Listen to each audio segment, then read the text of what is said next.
What is the worst part about working in this industry? What's the toughest part?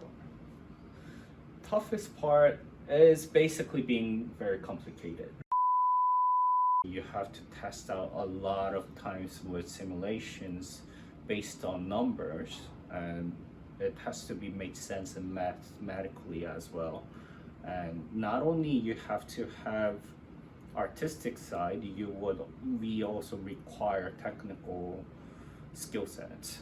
So if you have coding knowledge, that's plus. But eventually, if you are working in visual effects industry, someday you will learn coding, whether you like it or not.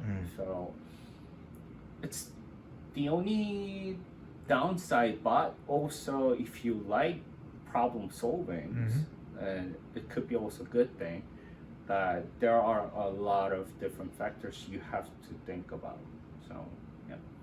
What is the biggest misconception about this industry that people may think? What is something that we don't know as much?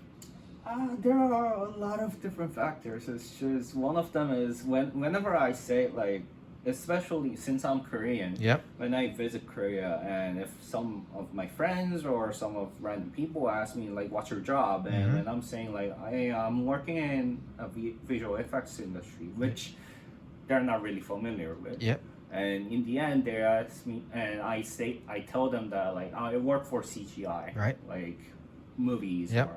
and they're like, "Oh, so is this something that you see from like television news or something that you see the graphics on the bottom?" And stuff like that, which is like that's not CG basically. But like there are a lot of people who doesn't really know about visual effects. They usually call that as CG. So that's one of the differences. And the other one is that we within the visual effects industry there are a lot of different parts, and for us we are CG, but there are GFX, FX side, animation side, and also I mean FX and CG are pretty much the same, but for there are 2D composition department, and there are a lot of different steps within visual effects. Yep. So it's kind of hard to tell that what's exact, but still people think that like whenever they see very heavy CGI movie like Marvel or Avengers, they only think that like, hey, that's CG, but still it's kind of a masterpiece of like all the collaborative work between CGI, FX, or GFX, and also there should be a lot of helps from onset, and also we are collaborating with film team, and like all different sort of problems. So yeah. So there was a shot we created a while ago from back in the old days. And there was a shot where we had to recreate the Penn Station back in 1920s. So basically, we shot the Penn Station in financial district. Yep. And so these are actual actors. Right.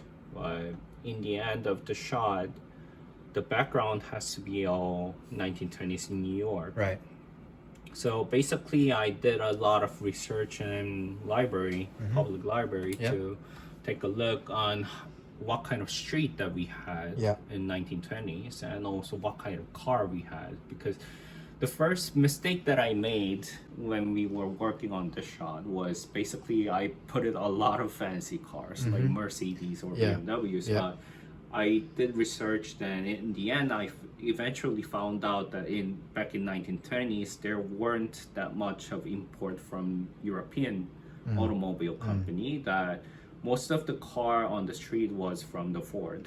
So all the cars that we had to put was the Ford, and like all the US made cars, and we had practical actors on here, but basically we kind of felt like still, since it's Penn Station, there should be a lot of people around, right? So we had to add some CGI people. Oh, so these are added CGI. Yeah. Yeah. So basically, this was the footage. Oh, okay. So as you can see, this is the CDO. Yep. Oh, actually, the courthouse, I guess. Yep. United States Courthouse here, Mm-hmm. and you see modern car, nice street, and it's financial district Right. area. But so basically, from 2D side, we had to take out all these fences Yep. because we didn't have those type of fences in 1920s. Yep. And of course, you could see those people who are wearing old costumes, Yep. right? Yep. Those are people who we hired Yep. to shoot. But in the other side, there are all the people who are random people seeing like what the hell is going on. Right, here, right.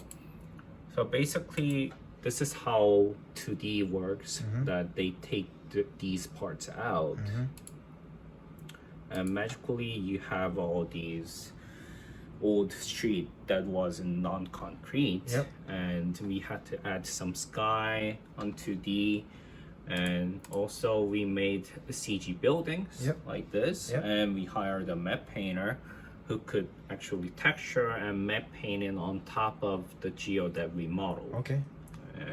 And these are the models that we actually found from New York Public Library of pictures from 1920s nearby Penn Station. So we basically copied those buildings. Yeah. And these are the textures that they made, right? And also added some cars, and also we had to be very careful about the lamppost as well. Right. Just because the lamppost shape, even though the New York State usually keeps old lampposts, but still the designs and everything were different back in 1920s. Yeah. So people were added with old costumes, and lampposts had to recreate those lampposts as well. Right. And there were some trolleys going on here, so we had to add some rails on the ground. And there were very specific color grade with the 1920s car. Yep. Because they didn't really create that much of different variation in terms of colors. Yeah. So there were only beige or black or brown, non really descriptive Yeah, colors. yeah. So, and also FX team had to add some smokes going on because it wasn't really clean street back then. Everything was kind of sand based. Yeah. So we had to create some smokes going on behind the cars Yeah. so that it looks a little bit polluted. Yep. And that's how we usually make one of the big CG shots. So just for this shot, how long would it take for the CG team to build all of this layouts? It's really depending on the budget. Okay. So for us, back in the old days, we didn't have that much big CG team. So there were only 4 or 5 of us working for one show like this. Yep. Of course, not including 2D or the film team, but it took us almost 1.5 or 2 months Oh, okay. just to create this shot. But Yep. so there are also different factors about the length or the time that we have to spend on show basis. Yeah. So for television shows, just because the schedules of the episodes and stuff like that usually the deadlines are much tighter. Right. So whether not regarding into budgeting or anything, that even though the budget was high enough that sometimes we have to work like make one of the big CG shots within 2 weeks or 3 weeks. Right. So which also would require some overtime and such like that. But that's how the television show schedules goes out. Usually it's much tighter, but for feature films, especially like a heavy CGI feature films like Star Wars or Marvel movies, those usually per shot has to be worked for like at least 6 or 7 months. Wow.